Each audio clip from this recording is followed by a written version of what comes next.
Bom, meus irmãos, a paz do Senhor Jesus, estamos aqui mais uma vez, mais essa oportunidade, estamos aqui juntamente com vocês, para estar estudando mais uma lição da Escola Bíblica Dominical para todos. Lição é essa que nós estamos fazendo aí, vários periódicos aí, para estar ajudando, dando suporte aí para os nossos amigos professores da Escola Bíblica, de domingo. Então nós estamos aqui, eu sou o professor Ricardo, como vocês conhecem, estamos aqui com a professora.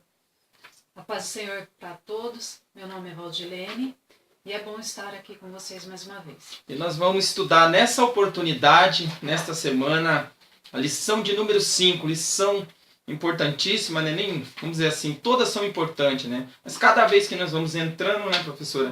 Cada vez que nós vamos entrando aqui, lição adentro, trimestre já vem se encerrando e a gente vai vendo que as lições ela vai ficando cada dia melhor. Então nós vamos estudar a lição de número 5, vamos falar a respeito da maravilhosa graça. Esse favor aí que muitas pessoas falam que nós não merecíamos, mas professor, eu em particular, eu tenho uma opinião um tanto diferente a respeito desse favor aí. Alguns falam, alguns teólogos, até mesmo alguns dicionários, ele fala a respeito do favor imerecido. Mas eu vou um pouquinho além disso. Mas nós vamos entrar aqui, mas vamos dar continuidade. Pode começar lendo o texto áureo para nós, professora, por favor? Porque o pecado não terá domínio sobre vós, pois não estáis debaixo da lei, mas debaixo da graça. Romanos 6,14. Olha só, professora, deixa eu só fazer uma introduçãozinha aqui a respeito disso. Porque o pecado não terá domínio sobre vós, pois não estáis debaixo da lei, mas debaixo da graça. Então, isso é maravilhoso saber que a lei, ela trouxe essa visão, Ela trouxe a visão de que o pecado existe, que o pecado é uma verdade. Então a lei ela trouxe essa consciência ao ser humano que o pecado ele é legítimo, ele é verdadeiro, ele existe.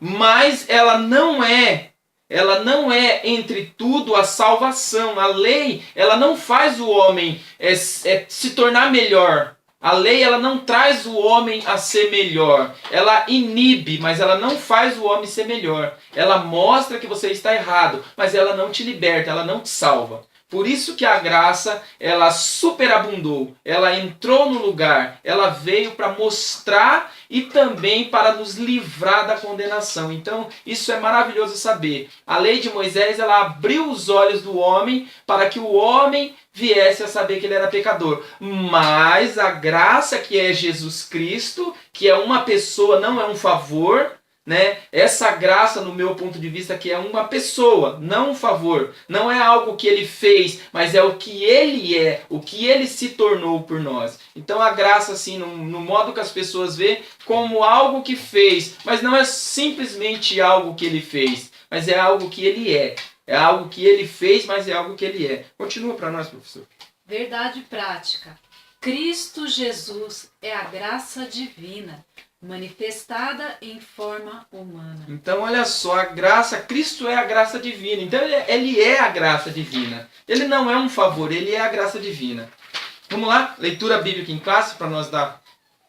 Que diremos, pois? Permaneceremos no pecado para que a graça seja mais abundante? De modo nenhum. Nós que estamos mortos para o pecado, como viveremos ainda nele? Ou não sabeis que todos quantos fomos batizados em Jesus Cristo, fomos batizados na sua morte? De sorte que fomos sepultados com ele pelo batismo na morte, para que, como Cristo ressuscitou dos mortos, pela glória do Pai, assim andemos nós também em novidade de vida. Porque se fomos plantados juntamente com ele na semelhança da sua morte, também o seremos da sua ressurreição. Sabendo isso, que o nosso velho homem foi com ele crucificado, para que o corpo do pecado seja desfeito, a fim de que não sirvamos mais ao pecado. Porque aquele que está morto está justificado do pecado. Ora, se já morremos com Cristo, cremos que também com ele viveremos, sabendo que, havendo Cristo ressuscitado dos mortos, já não morre. A morte não mais terá domínio sobre ele. Pois quanto a ter morrido, de uma vez morreu para o pecado, mas quanto a viver, vive para Deus. Assim também vós considerai-vos como mortos para o pecado, mas vivos para Deus, em Cristo Jesus, nosso Senhor. Não reine, portanto, o pecado em vosso corpo mortal, mas para lhe obedecerdes em suas concupiscências. Romanos 6, do 1 ao 12. Olha só que maravilha, professor. Então, o que Paulo estava querendo dizer dentro desse contexto aqui? Então, eu acho que se nós ficarmos aqui dentro aqui do contexto aqui do capítulo 1, do capítulo 6, do verso 1 ao verso 12, a gente já tem um entendimento total aqui da lição. Ele vai falar alguns objetivos da lição, ele vai querer que nós apresentamos alguns dos inimigos da graça, né? Falar a respeito de alguns dos inimigos da graça, mostrar a vitória da graça para com o domínio do pecado, né? A relacionar os frutos da graça. Então ele vai entrar a respeito disso, mas eu fiz aqui uma abordagem central aqui dentro desse capítulo 6, do versículo 1 ao verso 12, de uma forma totalitária. Eu consegui compreender de uma forma, vamos dizer assim, não entrando muito no comentário, porque ele vai falar aqui a respeito do antinomismo, ele vai falar a respeito vamos dizer, algumas coisas, legalismo, a respeito da lei. Mas eu acho que se nós ficarmos aqui somente aqui na introdução aqui da lição, a gente vai compreender de uma forma total. Então olha só, professora, para nós conseguirmos entender, porque ele fala assim no versículo 1, que diremos, pois? Permaneceremos no pecado para que a graça seja mais abundante? Então Paulo faz uma pergunta com uma resposta. Ele faz uma pergunta com uma resposta. Que diremos, pois? Vamos dizer assim, no sentido de, nós diremos que vamos pecar mais para que nós possamos ser mais abençoados ou sejamos mais agradecidos? Será que isso é necessário? Ou como muitos dizem, quando eu peco, parece que eu sinto Jesus mais próximo de mim, então eu vou continuar no pecado? Então isso é uma afirmação, vamos dizer assim, de alguém que não quer sair do pecado, de alguém que não quer se libertar do pecado. Porque o próprio Paulo, ele fala a respeito de o bem que eu quero fazer, esse eu não faço, mas o mal que há em mim, esse sim eu faço. Miserável homem que sou. Então olha só que interessante. Paulo ele desejava fazer o bem, mas sempre aquele homem pecador queria aparecer. Então olha só, não precisava o pecado, ele cometer pecados, vários pecados, para que a graça, para que o bem maior que é a salvação viesse frutificar na vida dele. Mas isso não aconteceu com ele. Por quê? Porque ele reconhecia que ele era pecador. Então, muitas das vezes, nós queremos alcançar a graça de uma forma que nós queremos cada vez pecar mais. Ou até mesmo usar isso como um artifício. Usar isso como uma autodefesa para os nossos pecados. Não é verdade, professor? Ou seja, a graça se manifesta quando há um arrependimento do pecado? Com certeza. Não é quando você peca mais. A graça, ela se manifesta na nossa vida quando há um arrependimento. Isso é um fato. Isso é uma verdade. Agora, dizer que eu preciso pecar cada vez mais para que eu possa sentir mais a salvação na minha vida, isso está totalmente equivocado. Então, olha só, professora, vamos voltar lá. Abre comigo aí Romanos capítulo 5. Vamos ler o Romanos capítulo 5, verso 19, 20 e o 21, para nós conseguir compreender o que Paulo estava dizendo aqui. Pode ler se você... Porque, como pela desobediência de um só homem, muitos foram feitos pecadores, assim pela obediência de um, muitos serão feitos justos. Veio, porém, a lei para que a ofensa abundasse, mas onde o pecado abundou, superabundou a graça.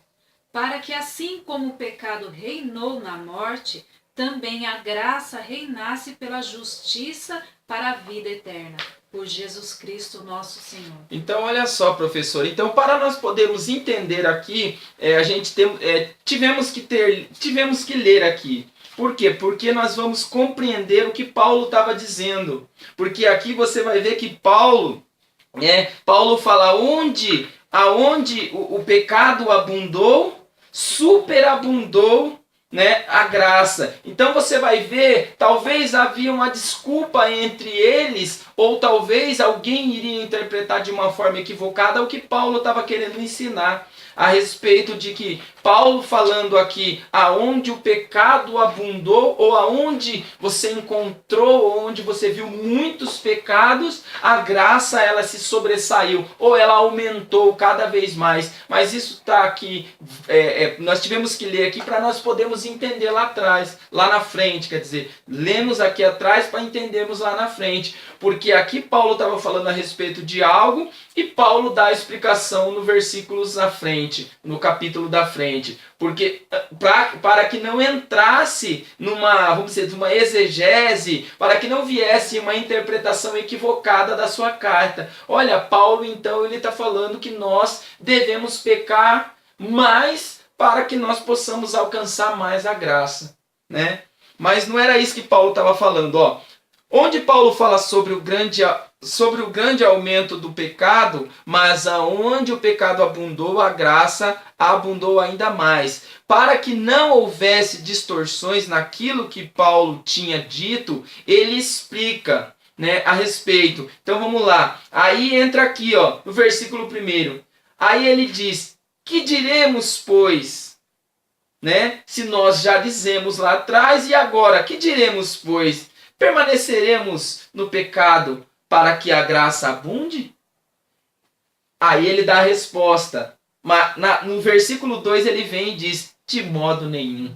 De modo nenhum. Por quê? Porque nós que estamos mortos para o pecado, como viveremos ainda nele? Então olha só que coisa interessante, né? Se nós já morremos, né, com Cristo, na morte de Cristo, nós já morremos junto com Ele para o pecado, para esse mundo, por que agora então viveremos, né, ou daremos a desculpa de vivermos em pecado neste mundo? Se Jesus já morreu por nós e nós já morremos com Ele. Então olha só que interessante. Aí mais na frente, professora, ele vai falar a respeito, né, no versículo 3 ele fala assim, ó: ou não sabeis que todos quantos fomos batizados em Jesus Cristo, fomos batizados na sua morte? Olha só que interessante. Paulo ele vai falar a respeito agora do batismo, né? Então ele vai falar agora a respeito do batismo. Por que o batismo? Por que ele dá esse exemplo agora? Né? Por que ele dá esse exemplo sobre o batismo? Por causa do significado. Pode falar. Que o significado, o simbólico do batismo é isso. Você morrer com Cristo e você demonstrar para o mundo, todos aqueles que estão ali, que você realmente crê, você se arrependeu, você crê que Jesus morreu por você, e aí você crê que você vai receber a graça. Então, por isso ele dá esse exemplo do batismo. Então, olha só, o batismo significa sepultamento do homem velho e o nascimento de uma nova criatura para Cristo.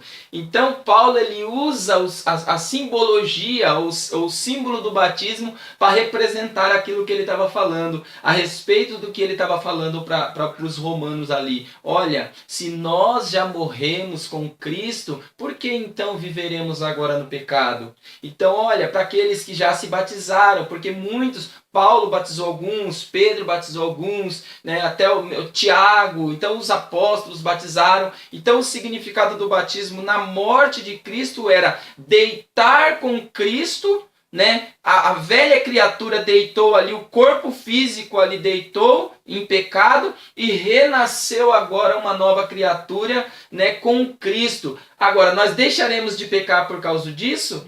Não, nós não deixaremos de pecar por causa disso, mas nós seremos agora uma nova criatura.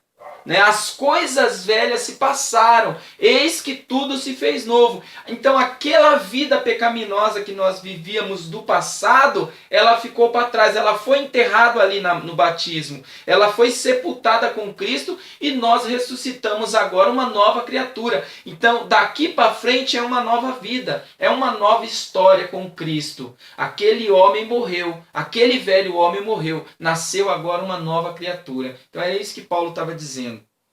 Pode ler, professora. Vamos na introdução aqui. O capítulo 5 da Epístola aos Romanos mostra o triunfo da graça sobre o pecado. Paulo já havia falado a respeito da justificação, mas o que significava isso na prática? Que implicações teria na vida dos crentes? O apóstolo não procurou filosofar a respeito da origem do pecado e suas consequências. Ele buscou mostrar de forma clara como Deus resolveu essa questão. A graça de Deus nos justificou, abolindo o domínio do pecado e fazendo-nos viver livres em Cristo. Então, olha só que coisa interessante, né? Vamos dizer assim que ele não usou, quando ele quis dizer aqui que ele não filosofou, que ele não quis usar de palavras difíceis ou de argumentos da filosofia grega para explicar a respeito, né, da morte e da ressurreição com Cristo, da morte para o pecado e da ressurreição com Cristo, ou da ressurreição com a graça.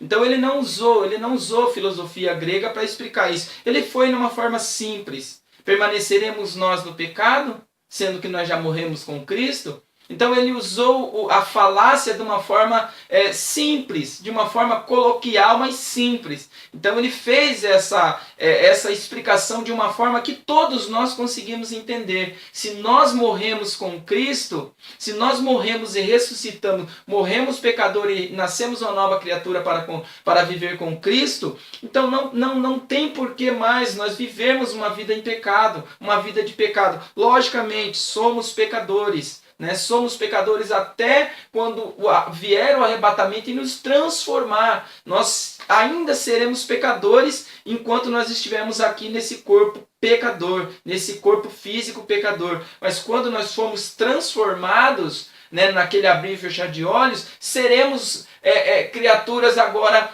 transformadas para Cristo. Seremos uma criatura agora que não tem mais resquício nenhum de pecado. Continua, professor. Você já explicou. Vamos dizer assim, né? Vamos lá em Gênesis, no capítulo 1, para nós conseguirmos entender. Ele fala assim, abre aí em Gênesis Gênesis capítulo 2, Gênesis capítulo 2, verso... Nós vamos ler a respeito da morte aqui. Mas antes de a gente ler aqui, olha só. Paulo vai falar a respeito desse antinomismo aqui.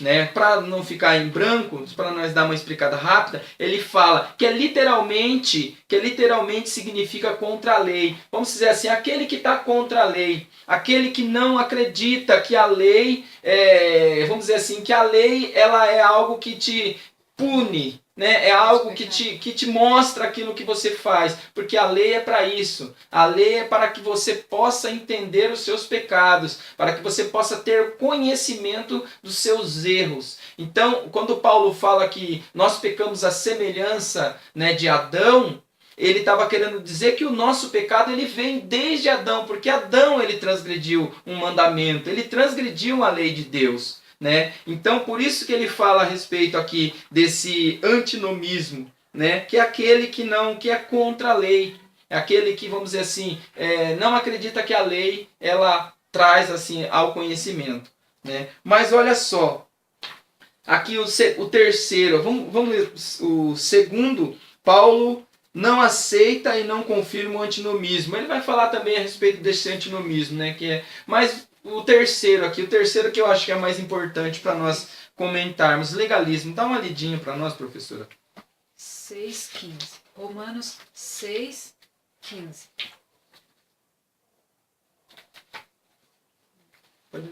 Romanos 6, verso 15? Isso. Romanos 6, verso 15, diz assim, ó.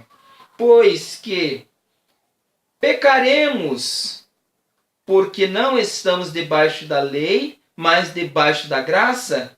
De modo nenhum. Então ele vai, a mesma coisa, né? A mesma coisa ele vai falar, pois que pecaremos porque não estamos debaixo da lei, mas debaixo da graça?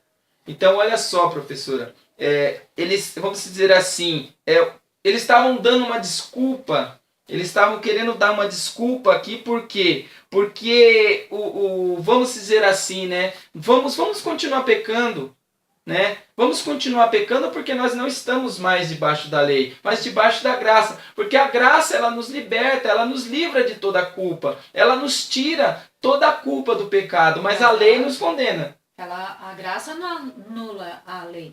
Não, a graça não anula a lei, né? A graça não anula a lei. Por quê? Porque a lei ela mostra que você está errado. A lei, ela mostra, vamos dizer assim, a lei ela não tira a tua culpa. A lei ela não tira a tua culpa. Você continua culpado perante a lei. Se você é culpado, você continua culpado. Só que você sabe o porquê você é culpado, porque você transgrediu a lei. Só que a graça, ela te dá uma nova oportunidade de você reconhecer o seu erro e fazer diferente. Então isso que é o importante, isso que é o maravilhoso da graça. Agora vamos lá em Gênesis. Só ver aqui. Isso, pode ver. A doutrina da justificação pela fé, independente das obras da lei, levaria o legalista a argumentar que Paulo estaria ensinando que, em virtude de não estarmos mais debaixo da lei, então não há mais obrigação alguma com o viver santo. Nesse caso, não haveria mais nenhuma barreira de contenção contra o pecado. Então, olha só. Gênesis capítulo, vamos lá, Gênesis capítulo 2, verso 18. E disse o Senhor Deus, não é bom que o homem esteja só. Far-lhe-ei uma adjuntora que esteja como diante dele. Peraí. 18.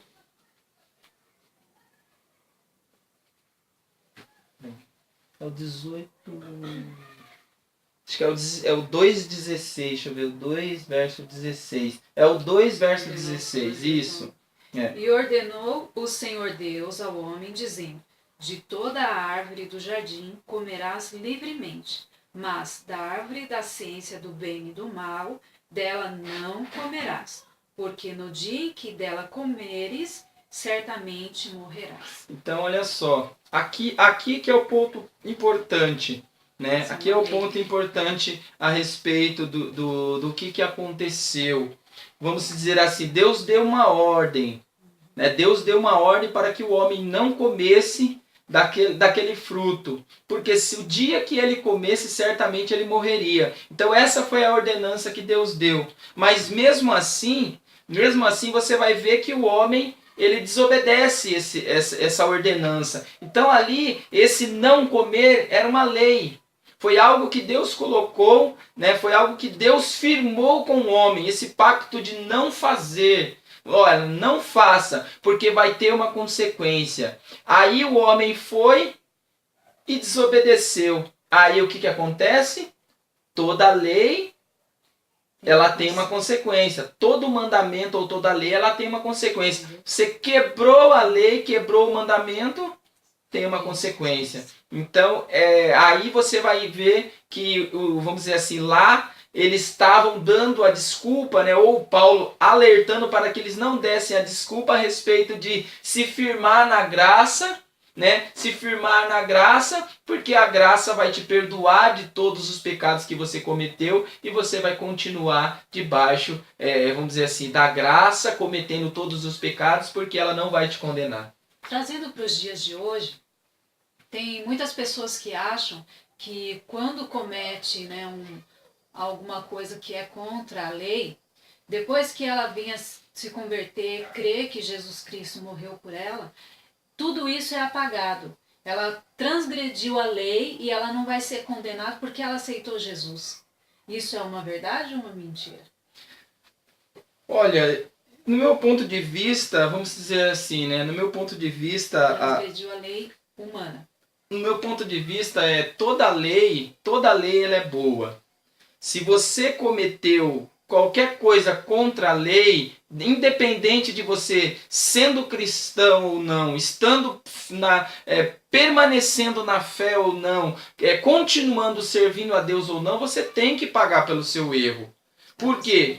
Porque ela é uma consequência, ela não vai, você aceitou Jesus, ou você se batizou, você tem dom, ou que você seja um profeta ou um pregador, isso não vai tirar, isso não vai vamos dizer assim, apagar aquilo que você cometeu. Você vai ter que você vai ter que cumprir isso, você vai ter que estar com o seu nome limpo diante da sociedade, porque a Bíblia mesmo fala, né? O que será ligado, o próprio Jesus, né, falou, o que é ligado na terra é ligado no céu. Então, quando o próprio Jesus, né, ele dá vamos dizer assim, essa ordenança, no caso de Pedro, né, a respeito daquela chave que ele fala a respeito de que o que seria ligado na terra seria ligado no céu, o desligado na terra seria desligado no céu, é a respeito da consciência. Você ter a consciência de que se você cometeu qualquer pecado, independente do que você seja, independente da posição que você esteja, você será condenado. Você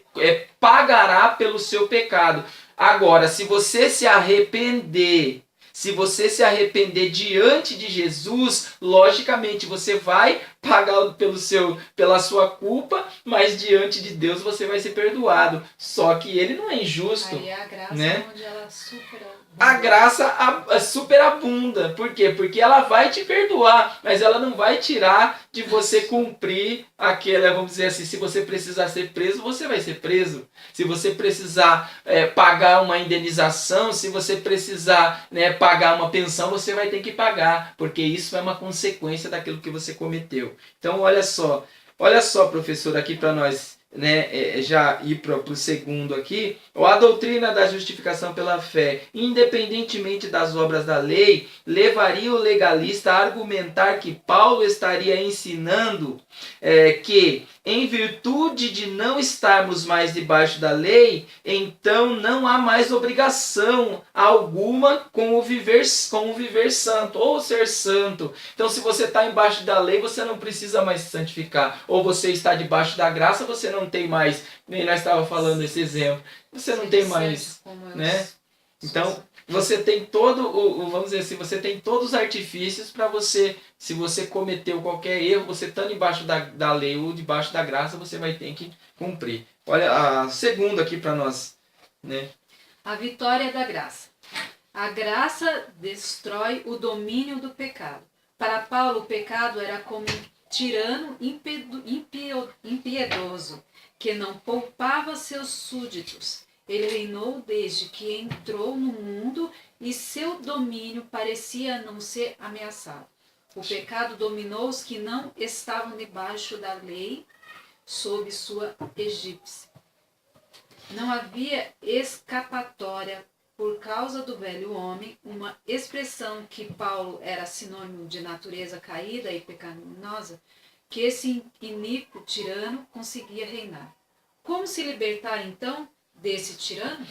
Olha só, então vamos dizer assim, Paulo ele via o pecado, Paulo ele olhava o pecado como um dominador, né, um tirano dominador. Então ele tinha a visão do pecado como uma pessoa, como um grande, vamos dizer assim, um grande dominador, um grande general que veio e fez súditos. E tomou pessoas para si, e essas pessoas se tornaram escravos dele. E para se libertar desse escravo, só através da graça. E a graça não como um favor, que nem eu falei. Por isso que eu falei a respeito de a graça não simplesmente como um ato, como um favor, como simplesmente um favor que foi feito por nós, sendo nós pecadores, ou porque nós não merecíamos, ou que para nós não teríamos jeito. Não. No meu ponto de vista, eu vejo a graça como uma pessoa, como ela é uma pessoa, como o próprio Deus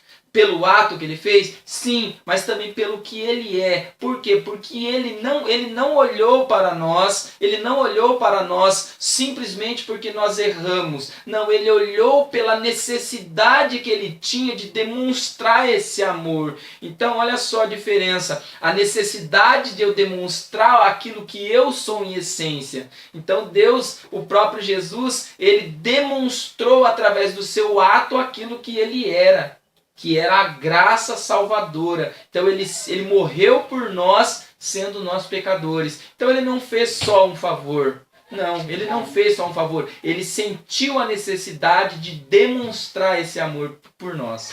Por isso que diz, justificados pela fé em Jesus Cristo. Com certeza. Porque ele demonstrou que ele estava ali nos justificando. Porque somente pela fé, é somente crendo nele que nós recebemos a justificação. Então nós somos justificados através da morte e ressurreição de Cristo. O segundo aqui. A graça destrói o reinado da morte. Então olha só, professora, Jesus veio para acabar com isso. Por quê? Porque você vê que o próprio Paulo fala a respeito, né, ele tem essa visão de que a morte ele era um rei, ele era um dominador. Então Jesus veio e quebrou, tomou essa coroa, tomou essa vamos dizer assim, esse cetro aí da mão desse dominador e destruiu. E de uma vez por todas ele quebrou aí esse domínio. Terceiro. Foi o último aguilhão a ser vencido. Com certeza, o último aguilhão a ser vencido por Jesus foi a morte. A graça e os efeitos do pecado. Os efeitos do pecado podem ser vistos por toda parte. Podemos ver nas catástrofes naturais, nas guerras, homicídios, em tudo, né? Vemos o pecado aí presente. Com certeza, vamos dizer assim, né? Tudo de mal que acontece hoje, o homem é culpado? Sim, o homem é 100% culpado. Eu coloco 100% porque o homem é 100% culpado. Porque se o homem quiser, o homem tem capacidade. Porque o Jesus nos provou isso. O homem tem capacidade de viver uma vida sem pecar, sem o pecado. Mas infelizmente nós somos frutos. Nós nascemos no pecado. O pecado está dentro de nós. Assim como Paulo também falou, que ele mesmo usa o verbo falando que ele queria fazer o bem, mas o mal que está nele, que está arraigado, que está, vamos dizer assim, no DNA dele. Que está no DNA dele não permite que ele faça o bem, mas que ele faça o mal. Então, tudo que nós vemos está aí sujeito ao que o homem fez, pecou. Então, tudo que você vê de mal que acontece, catástrofes, morte, guerra, terremoto, tudo, até a natureza, a Bíblia fala, né, que em Gênesis mesmo você vai ver que a natureza ela foi condenada por causa do pecado do homem. Gênesis capítulo 3, né, capítulo 3, verso acho que é então, mas acho que é do 7, 8 tem muitas diante. pessoas que para colocar a culpa em alguém, sempre coloca a culpa em Deus, né, sabendo que ele é culpado de todas essas coisas que acontecem no mundo, né, sabendo que é devido ao pecado que acontece todas essas coisas na Terra. É verdade. Olha só, professora. O terceiro aqui ele vai falar dos frutos da graça. Eu acredito, né, que, lógico, Jesus ele veio para trazer os benefícios, mas olha só. Ele fala da graça que liberta, né? A graça libertadora que nos liberta do pecado, da condenação, da morte. Ela tem também uma exigência. Então, quer dizer, ela liberta, mas ela também nos exige. Vamos dizer assim, que nada é de graça. Nada. Sempre tem alguma coisa, porque senão seria muito fácil. Seria muito fácil nós argumentarmos que nem vamos dizer assim, né, argumentação calvinista, né, que fala a respeito de que uma vez salvo, salvo para sempre, né? Então fala a respeito né, que nós somos salvos através da graça, essa graça que o homem não consegue negar, ou que ela traz essa salvação, a graça que traz essa salvação, essa maravilhosa graça que nos traz, mesmo nós não merecendo, ela nos traz, ou que Deus nos atrai para Ele, mesmo nós pecadores. Então nós não temos como fugir. nós não temos como fugir, mas isso não é uma verdade. Né? Isso não é uma verdade por quê? Porque a verdade é simples. A verdade é simples. Se nós não atentarmos para a tão grande salvação, para essa tão grande salvação, nós não conseguiremos alcançar. Então nós temos que verdadeiramente atentar para essa tão grande salvação. Né? Por quê? Porque ele nos deu o direito de salvação, mas se nós não quisermos, infelizmente, nós não alcançamos. Não tem esse negócio de que se você uma vez foi salvo, você vai ser salvo para sempre. Né? Pode ler. Romanos 6, 22. Mas agora, libertados do pecado e feitos servos de Deus, tendes o vosso fruto para a santificação e por fim a vida eterna. Porque o salário do pecado é a morte, mas o dom gratuito de Deus é a vida eterna, por Cristo Jesus Cristo, nosso Senhor. Então é importante saber, né? Então é importante saber que se nós, infelizmente, se nós não optarmos para a salvação, para a salvação em Cristo, ou aceitar a salvação em Cristo, infelizmente nós estamos condenados. Porque até o próprio Jesus disse, se crer e for batizado, será salvo. Então a necessidade é crer. A necessidade é acreditar, é confiar e permanecer crendo e confiando. Porque se crermos e formos batizados, seremos salvos. Mas se não crermos, seremos condenados. Então como explicar e como colocar na mente dessas pessoas que acreditam que se uma vez salvo, salvo para sempre? Se você deixou de crer, como assim ser salvo para sempre? Então é difícil, né? A graça santifica. Então olha só, professora. A graça também santifica. Então esse foi o objetivo. Qual que é o sentido da santificação? Santificação é a separação. Jesus ele é uma separação do pecado. Jesus ele veio nesse mundo, ele morreu por nós para nos separar desse mundo. Ele nos escolheu entre esse mundo pecador para viver em uma vida de santidade para com ele. Então se nós não atentarmos aqui para isso, não aceitarmos ele como Salvador, infelizmente seremos condenados. Conclusão, professor. Ou seja, a graça, ela nos liberta, ela nos santifica e ainda produz frutos. Com certeza, isso é maravilhoso. Saber que a graça, ela faz tudo isso e ainda nos leva para o céu, né? Isso é maravilhoso. Conclusão?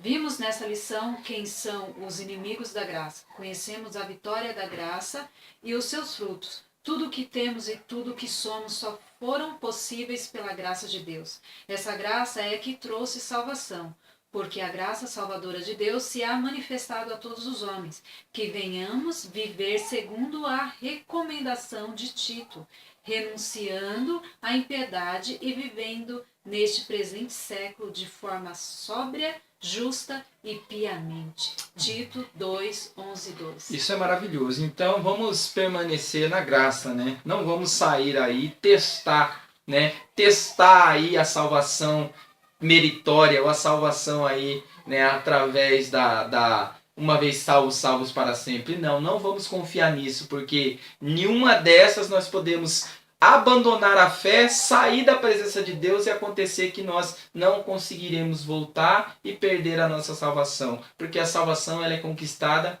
dia a dia. O céu ele é tomado à força.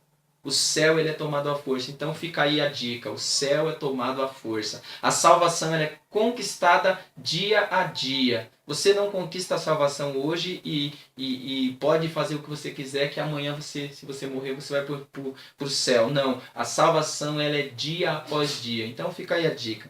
Então desde já, né, eu quero agradecer a todos. Né, pedir que vocês continuem aí nos assistindo, nos ajudando aos 113, né, aos 113 aí, amigos aí que compartilhou conosco aí, assistiu. Então, muito obrigado a vocês. Continue aí conosco. Professora, seus agradecimentos.